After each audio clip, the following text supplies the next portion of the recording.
कोई टक्कर नहीं है। ये तो इंडिया गठबंधन का आपसी तालमेल नहीं है, तो इंडिया गठबंधन क्या टक्कर दे पाएगा? उनके पास न तो नीति उनकी सही है ना नीयत पर वो सही। तो पूरे देश का शेयर है और यूपी का शेयर है। लोकतंत्र मीडिया में आप सबका स्वागत है। मैं हूं आपके साथ नेहा राय। क्या 2024 में इस बार जो मोदी की सरकार 400 पार वाली गारंटी लेके आई है, क्या उसे पूरा कर पाएगी या फिर इंडिया गठबंधन क्या मोदी सरकार को टक्कर दे पाएगी? आइए हम जानते हैं यहाँ की जनता से।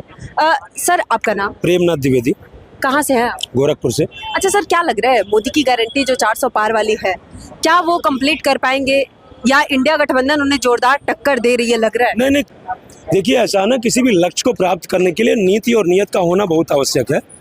और आज विपक्षियों के पास न तो नीति उनकी सही है ना नियत सही है। वो खाली इधर से उधर कर रहा। भी आपसे अभी बताइए, जब किसान आंदोलन चल रहा था तो मोदी जी से कह रहे थे 700 रुपये दो, और आज जब अपने देने की बारी आई, अभी सत्ता में आए भी नहीं, हम कह रहे हैं 400 देंगे। तो इनको पता ही नहीं है कि हमको क्या बोल रहे हैं, क्या हम पहले क्या बोले थे, आज क्या बोल रहे हैं। इनकी ये हवा में बात करते हैं और हवा में बात करने वालों को जनता नहीं पसंद करती है।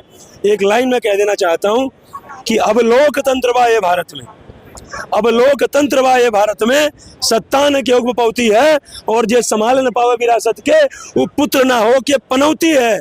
और जे चिंता करी खाली अपना बन सके, ओकरा सत्ता के गईला सतैबे करी, और केतनो चिचियबा फिर भी 24 भाजपा आइबे करी, फिर भी 24 भाजपा आइबे करी।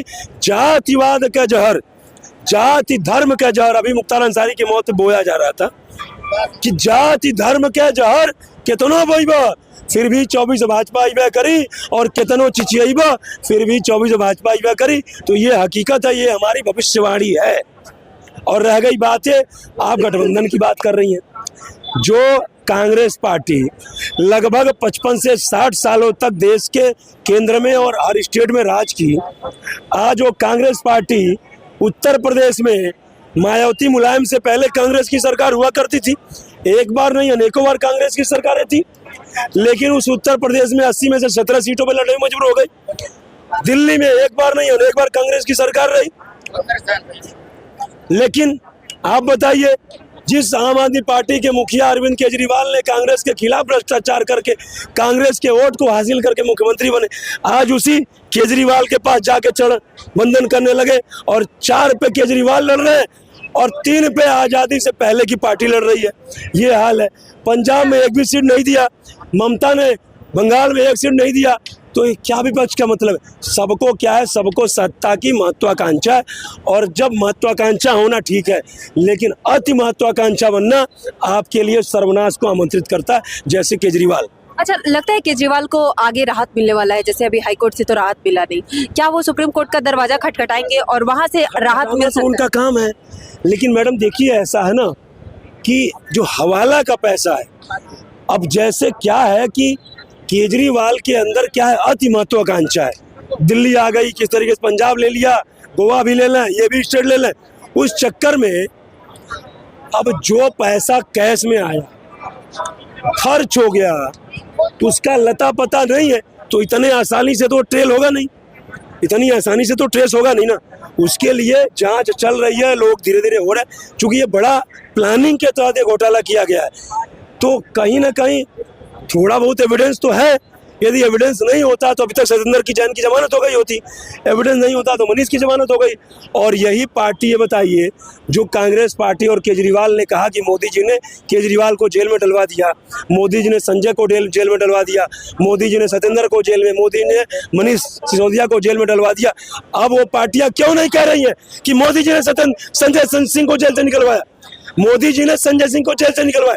जब जेल में गए तो मोदी जी ने डलवाया, और जेल से निकले तो कोर्ट ने निकलवाया। ये दोगली राजनीति और दोगला बयान क्यों दे रहे हो? आप कहो ना कि मोदी जी ने निकलवाया जेल से। जब जेल में गए तो मोदी जी ने डलवा दिया, और जेल से निकले तो कोर्ट ने डलवा दिया। जब तुम्हारा फायदा तो कोर्ट सही, और जब तुम्हारा नुकसान तो कोर्ट गलत। तब ईडी का दुरुपयोग, सीबीआई का दुरुपयोग, इसका दुरुपयोग। और देखिए, ऐसा है, आपने कहा ना राहत तो कुछ नहीं, थोड़ा टाइम लगेगा।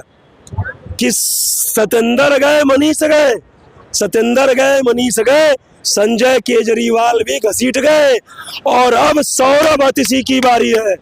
अब सौरभ अतिशी की बारी है और ठूसो इसको भी जेल में। कह रही दिल्ली की जनता सारी है, कह रही दिल्ली की जनता सारी है। दिसंबर 2023 के लास्ट में मैंने बयान दिया था कि केजरीवाल जाएंगे, चले गए, तो ये भी तय है। अच्छा, क्या लग रहा है जिस तरह से 2024 चुनाव के लिए क्या इंडिया गठबंधन तैयार है? लगता है कि बीजेपी को टक्कर दे पाएंगे विपक्ष? बिल्कुल दे पाएंगे। लास्ट जो संडे रैली थी इंडिया गठबंधन, उसमें बहुत बड़ा पोस्टर लगाया था स्टेज पे अरविंद केजरीवाल जी। जयराम रमेश और एनएसयूआई के कार्यकर्ताओं ने वो नोटिस किया। जयराम रमेश ने आते ही नोटिस किया वहां जगह पर कि भाई ये व्यक्ति विशेष की रैली नहीं है, केजरीवाल की नहीं, इंडिया गठबंधन की। और एनएसयूआई के कार्यकर्ताओं ने तब उनका पोस्टर हटा दिए गए। ये तो इंडिया गठबंधन का आपसी तालमेल नहीं है, तो इंडिया गठबंधन क्या टक्कर दे पाएगा? देखो, जो नेशनल पार्टी है विपक्षियों की, वो क्षेत्रीय पार्टी बन जाएगी और क्षेत्रीय पार्टी सूक्ष्म पार्टी बन जाएगी 24 के बाद। और आएगा तो मोदी, क्योंकि वो शेर नहीं बब्बर शेर है। और वो जो भारत के विकास के लिए जो काम किया है, ये इन्होंने भी बोला था संजय सिंह कि संजय सिंह शेर है। हाँ, शेर है, मानते हैं ना, लेकिन वो आम आदमी पार्टी के शेर है। आम आदमी पार्टी का शेर है, और वो तो पूरे देश का शेर है। और यूपी का शेर है योगी, जो आने वाले टाइम में हिंदुस्तान का शेर होगा। तो चीजें ऐसी होती है कि जैसे एक राजनेता और राजनीति अलग नहीं हो सकती, ऐसे केजरीवाल झूठ और भ्रष्टाचार अलग नहीं हो सकते। चले थे स्वराज से, अटक गए शराब पे। चले से पाठशाला, चले थे जंगल में कौन गया? जंगल में हम ही जाएंगे। चले थे स्वराज से, अटक गए शराब पे। चले थे पाठशाला से, अटक गए मधुशाला पे। चले थे नायक मूवी का अनिल कपूर का रोल करने, कर बैठे अमरीश पुरी का रोल। ये केजरीवाल की है। तो केजरीवाल की बयानबाजी इतनी जल्दी बदलती है, इतनी तो दिल्ली की हवा भी जल्दी नहीं बदलती।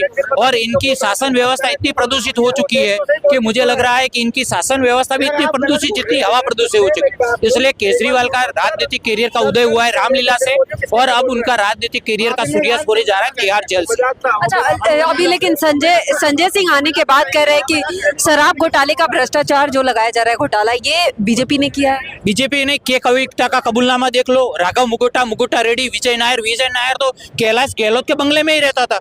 वो तो क्या अथॉरिटी था, सारा व्यवहार तो वही करता, पूरे लिकर माफिया और लिकर गैंग का। तो सारे तो सरकारी गवाह बन गए। एसवी राजू ईडी का जो वकील है, और अभिषेक मनु सिंह भी इनका वकील है। तो ईडी के पास 9 समझ की बात नहीं गए, तो इसलिए तो 10वें समझ में केजरीवाल को बड़े सम्मान के साथ ईडी दफ्तर लाया गया था कि कहाँ दूध के दूल्हे। 20 साल के पहले तो फाइलें लेके घूमते थे सब जगह कि मैं ही अकेला दूध का दूल्हा हूँ, आम आदमी पार्टी, मेरी टोली और मैं ही नॉन करप्टेड हूँ, कट्टर ईमानदार हूँ। शीला दीक्षित जी देख लो, ये देख लो, वो देख लो, अन्ना डीएमके, सपा, बसपा, जितनी भी भारतीय पार्टियां भ्रष्ट है।